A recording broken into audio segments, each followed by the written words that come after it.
할렐루야, 굿TV 세상을 보는 창 오색 오감을 시청하는 시청자 여러분, 저는 뉴크리에이션 교회 목사 조영시입니다. 우리 좋으신 하나님께서 제 강의를 시청하는 모든 분들께 큰 은혜 주시기를 축복합니다. 오늘의 주제는 새 포도주는 새 부대라는 제목입니다. 제가 쓴 교재가 있는데 어떻게 새 생명으로 살 것인가, 그 교재의 스텝 4의 내용입니다.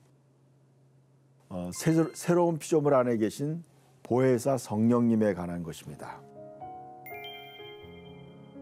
나는 지금 무엇에 이끌려 살고 있는가?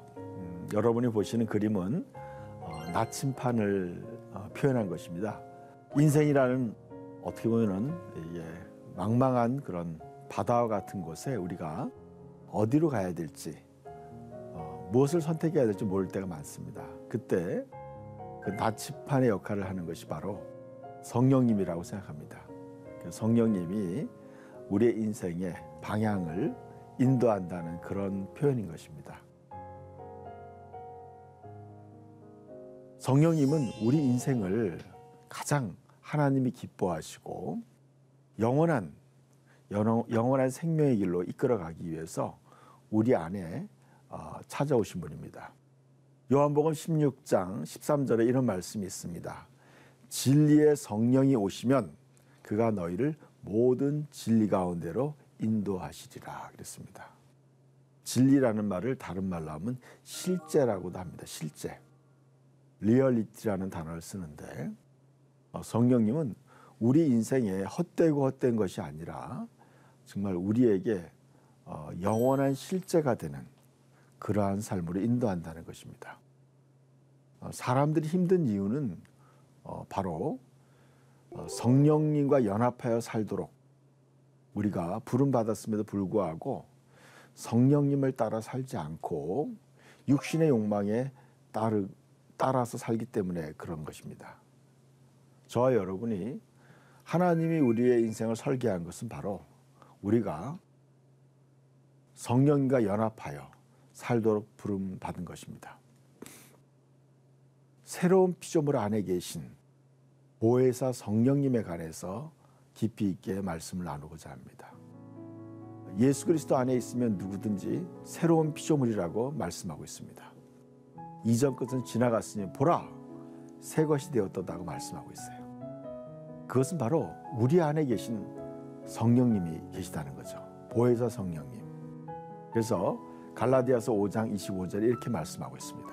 만일 우리가 성령으로 살면 또한 성령으로 행할지니라고 말씀하고 있어요. 우리는 성령으로 살아내는 거죠. 우리는 성령과 함께 살고 또 성령님과 함께 행하는 것입니다. 이것이 새로운 피조물의 삶이죠. 또 보혜사라는 뜻은 돕기 위해 보내심을 받은 자라는 뜻입니다. 우리 인생 전체가 성령님의 도우심과 연합함 가운데 살아야 된다는 것입니다. 그렇기 때문에 새 포도주는 새 부대에 넣어야 한다라는 그런 말씀이 있습니다. 포도주를 이제 가죽 부대에 넣고 발효가 되죠. 그럴 때 그 새로운 가죽 부대에 넣어야지만 그 포도주가 발효가 돼가지고 팽창할 때 거기에 맞춰서 같이 팽창되기도 하고 수축되기도 하면서 포도주가 익어가는 것입니다. 그러나 새 포도주를 낡은 가죽 부대에 넣었을 경우에 이제 발효가 됐을 때 그것을 낡은 가죽 부대는 그것을 감당할 수 없습니다. 그래서 포도주가 그 부대가 터지게 되는 것입니다. 부모는 자식들에게 좋은 것을 주고 좋은 길로 인도하며 보호하기를 원하는 것입니다. 이와 마찬가지로 하나님께서도 우리를 생명의 길로 인도하기를 원하시는 거죠. 그래서 호세아서 12장 13절에 이런 말씀이 있습니다. 여호와께서는 한 선지자로 이스라엘을 애굽에서 인도하여 내셨고 이스라엘이 한 선지자로 보호받았거늘 이란 말씀이 있습니다. 그 한 선지자는 바로 모세였습니다. 그러나 실제로는 하나님께서 성령으로 구름 기둥과 불 기둥으로 인도하셨죠. 그 후에 예수 그리스도께서 이 땅에 오셔서 그들을 인도하시면서 또 떠나시면서 그 역할을 성령님께 맡기셨습니다. 그래서 요한복음 16장에 이런 말씀이 있습니다. 제가 한번 읽어볼까요? 그러나 진리의 성령이 오시면 그가 너희를 모든 진리 가운데로 인도하시리니 그가 스스로 말하지 않고 오직 들은 것을 말하며 장래일을 너에게 알리시리라 그랬습니다.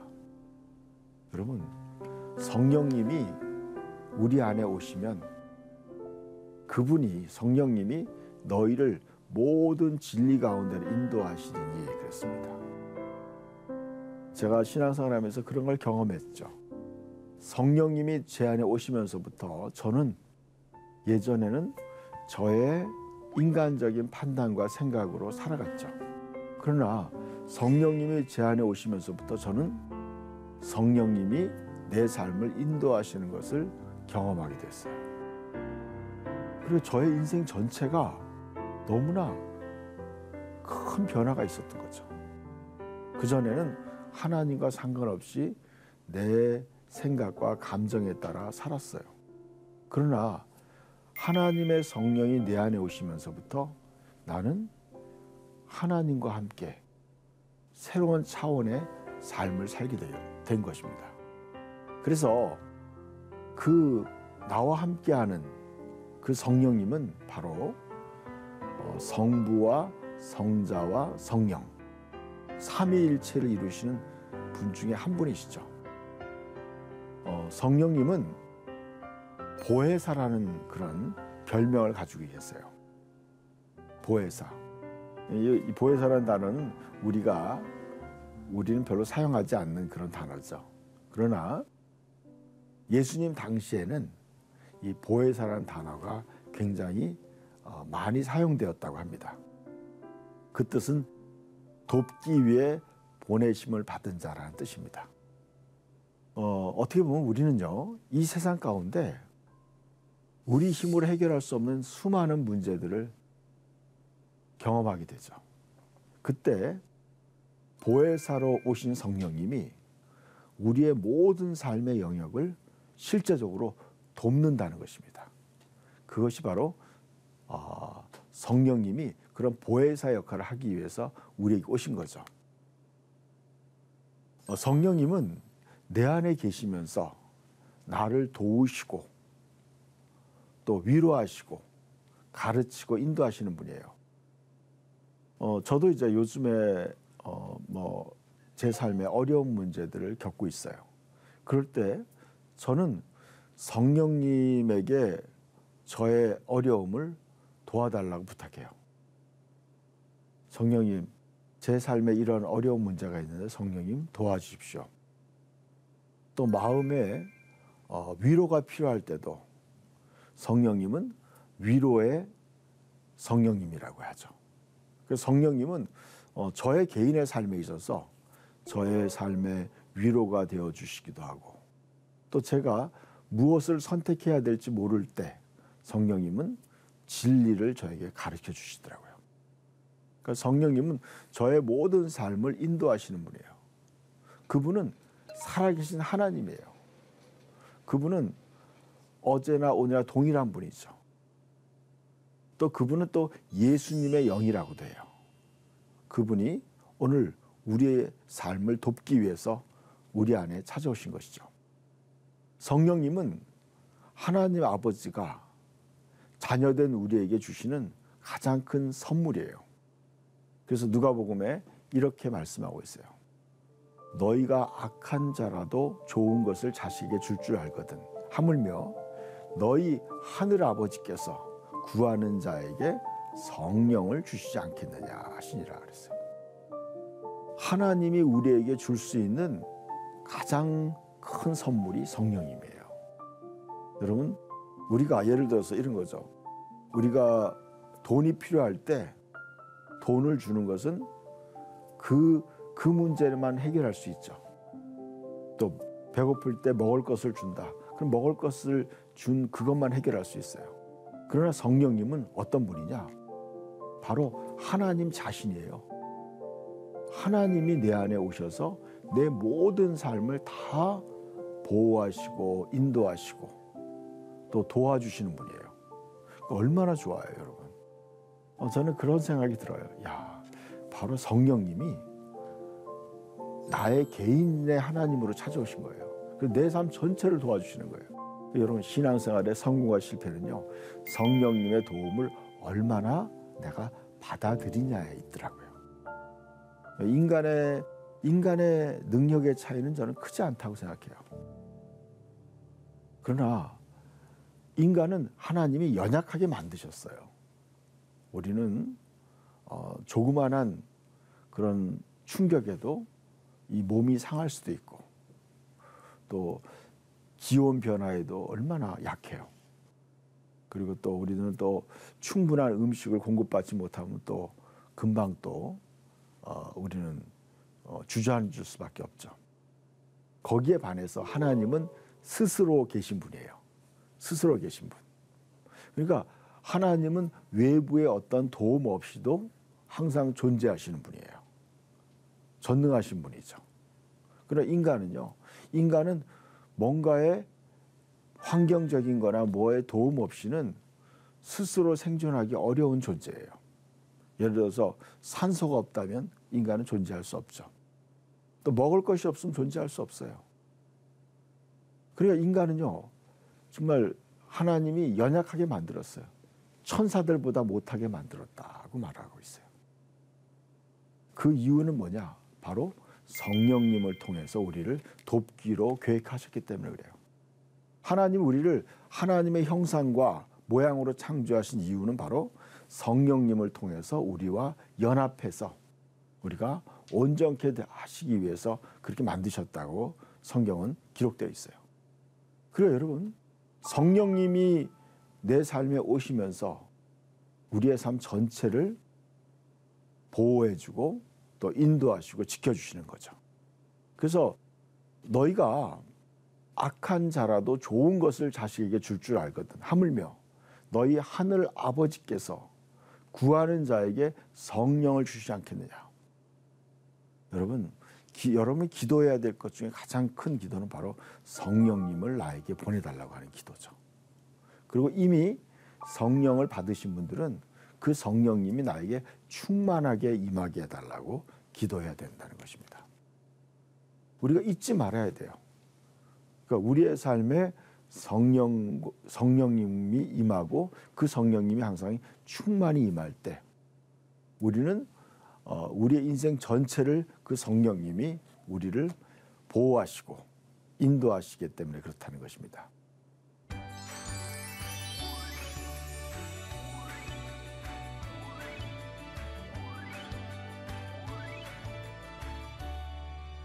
또 이렇게 말씀하고 있어요. 내가 아버지께 구하겠으니 그가 또 다른 보혜사를 너희에게 주사 영원토록 너희와 함께 있게 하리니 그는 진리의 영이라 그랬어요.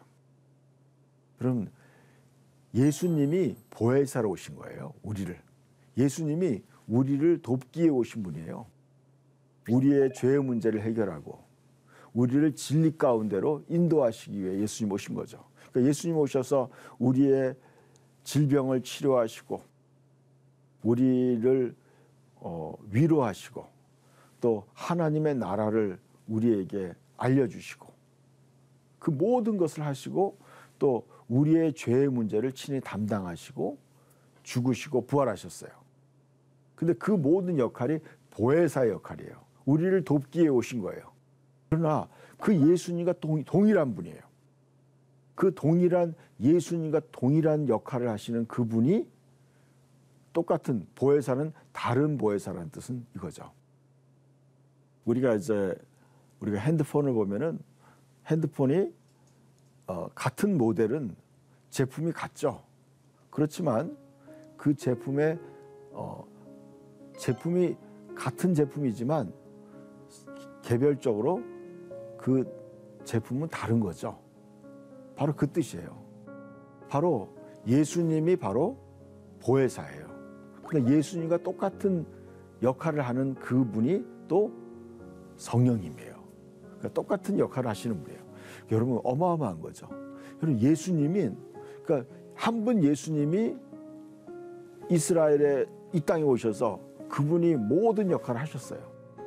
근데 그와 똑같은 분이 개별적으로 한 사람에게 오신다는 거죠. 한 사람에게 오셔서 어떻게 해요? 그분이 그 모든 것을 다 우리의 삶을 영원토록 인도하신다. 어마어마한 거예요. 제가 이 말씀을 들으니까 옛날 생각이 나는 거예요. 제가 이제 고등학교 때 오래전이죠. 1970년대예요. 그때 우리 고등학교에 컴퓨터가 하나 들어왔어요. 그래서 그 컴퓨터는 전산실에만 있었어요. 지금으로 따지면 냉장고보다 더 큰 컴퓨터였어요. 그래서 우리 학교에는 그 냉장고보다 더 큰 컴퓨터가 이렇게 그 전산실에 있었어요. 그래서 우리는 그걸 구경도 못했어요. 그런데 그 컴퓨터에 막 계산을 뭐 숫자를 집어넣고 계산을 응답받고 막 이렇다는 거예요. 그러니까 그 당시만 해도요, 컴퓨터가 일반화되지 않았어요. 그래서 개인이 컴퓨터를 가질 수가 없었어요. 그러나 요즘에 어때요? 우리 개인이 다 여러분 핸드폰이 바로 컴퓨터 역할을 하잖아요. 근데 옛날에 그 쓰던 컴퓨터보다 더 좋은 컴퓨터를 우리는 다 개별적으로 가지고 있는 거예요. 또 노트북도 가지고 있고 데스크탑도 가지고 있는 거예요. 그러니까 요즘에는요, 이 핸드폰 없이는, 컴퓨터 없이는 일상생활을 할 수 없을 정도로 이게 편리하죠. 우리를 돕고 있는 거죠. 근데 이 핸드폰이라는 건 얼마나 제한적이에요. 근데 여러분, 예수님과 같은 분, 예수님은 우리의 모든 문제를 다 도와주시고 해결하시는 전능하신 하나님이 제 아들과 함께 계셨는데 그와 동일한 능력을 가진 그 성령님, 그 보혜사 성령님이 우리 개인에게 임하셨다는 거죠. 그러니까 저는 이제 목사로서 많은 사람들을 가르치고 또 인도하면서 경험하는 것이 이거예요. 사람들이요, 성령님의 도움을 제대로 알지 못하고 산다는 거예요. 성령님은 우리 안에 계시면서 늘 우리를 돕기 위해 기다리시는 분이에요. 말씀을 조금 더 보겠습니다. 그러나 너희는 그를 아나니 그는 너희와 함께 거하시며 또 너희 속에 계시겠음이라. 내가 너희를 고아와 같이 버려두지 아니하고 너희에게 오리라 그랬어요. 성령님은 너희와 함께 거하신다. 성령님이 나와 함께 사시는 거예요. 그리고 내 속에 계시겠습니다. 저는 오늘 새벽에도 그걸 느꼈어요. 성령님이 잠에서 깰 때 나에게 말씀하시고 때로는 꿈으로도 깨닫게 해주시고 그렇게 하세요. 그러니까 성령님이 매일매일 내 삶 속에서 나를 보호하시고 인도하신다는 거죠. 그래서 요한 1서 3장 24절에 이렇게 말씀하고 있어요. 우리에게 주신 성령으로 말미암아 그가 우리 안에 거하시는 줄을 우리가 아느니라. 그렇게 말씀하고 있어요. 성령님은요, 바로 예수님의 영이에요. 그러니까 성령님이 계시다, 예수님이 우리 안에 계시다, 같은 말이에요. 그래서 우리가 예수님을 영접한다. 그러면 예수님이 내 안에 들어오신다 그러죠. 근데 그것이 바로 성령님이 내 안에 들어오신다는 표현이에요. 예수님이 가셔서 다시 나에게 오신 거예요, 성령으로. 예수님이 부활하고 승천해서 하늘나라로 가시면서 예수님이 성령으로 우리 안에 다시 오신 거죠. 그래서 우리가 예수님과 하나가 됐다, 그렇게 표현하고 있어요. 그 이제는 우리는요, 나 혼자 살아가는 것이 아니에요. 우리는 이제 성령님과 내가 하나가 되어 살아가는 거예요. 그래서 이제는 옛날의 나의 자아는 죽은 거예요. 내가 거듭나기 전 나의 자아는 예수님과 함께 십자가에 못 박혀 죽었고, 또 예수님이 부활하신 그 부활의 생명이 내 안에 들어오신 거예요. 나는 이제 예수 그리스도 하나가 된 새로운 피조물이 된 거예요. 우리 인생은 뭐예요? 새로운 피조물로 살아가는 거예요. 나는 이제 성령과 하나가 된 새로운 나의 자아를 가진 거예요. 옛날에는 모든 것이 내 인생이 그냥 내가 모든 걸 결정하고 행동했던 거예요. 근데 어떻게 됐어요? 이제는 내 안에 성령님을 모시고 함께 살아가는 거예요. 그렇기 때문에 이제는 우리의 의식이 바뀌어야 돼요. 그러니까 성령으로 거듭난 모든 하나님의 자녀들은 수준의 차이는 있겠지만 다 성령님의 도우심과 인도를 받을 수 있는 거죠. 그래서 예수님께서 이렇게 말씀했어요. 내 양은 내 음성을 들으며 나는 그들을 알며 그들은 나를 따르느니라고 말씀했어요. 그리고 또 요한계시록에 7교회 교회에게 공통적으로 하신 말씀이 있어요. 그 뭐냐면 귀 있는 자는 성령이 교회들에게 하는 말씀을 들을지어다 그랬어요. 자, 다시 한번 제가 정리하면 이거죠.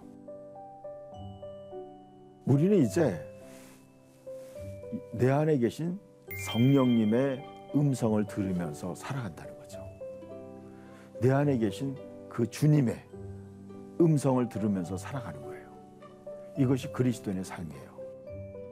그래서 로마서 4장 14절에 무릇 하나님의 영으로 인도함을 받는 사람은 곧 하나님의 아들이라 그랬어요. 이제는 내가 사는 것이 아니라 내 안에 하나님께서 성령으로 내 안에 사시는 거예요. 그러나 많은 그리스도인이 성령으로 거듭나고 성령의 충만을 받아도 성령님과 조화롭게 동행하지 못하고 있습니다. 그러니까 성도들이 성령님의 인도하심을 받지 못하는 이유는 변화되지 않은 우리의 생각 때문에 그래요. 우리의 생각이 어떤 생각이냐? 그 육신을 따라가고자 하는 그런 사고방식 때문에 그렇다는 거죠. 그래서 모든 것에 있어서 하나님의 뜻을 구하기보다 인간적인 생각을 따라 행동하기 때문에 하나님이 원하는 그러한 하나님의 큰 계획 속에 들어가지 못한다는 거예요. 그렇기 때문에 우리는 성령을 받아들여서 성령님과 조화롭게 동행하는 새로운 의식 구조를 가져야 된다는 거죠. 그래서 제가 첫 번에 이 강의의 주제를 이렇게 표현했어요. 새 포도주는 새 부대에 담아야 된다. 자, 새 포도주는 바로 성령님을 의미한다고 생각해요. 성령님, 하나님의 영이 내 안에 들어오셨어요. 그러면 어떻게 돼요? 이 부대라는 건 우리의 생각이라고 생각해요. 우리의 의식이에요. 내 생각이 옛날에는 자기중심적인 생각을 가지고 있었어요.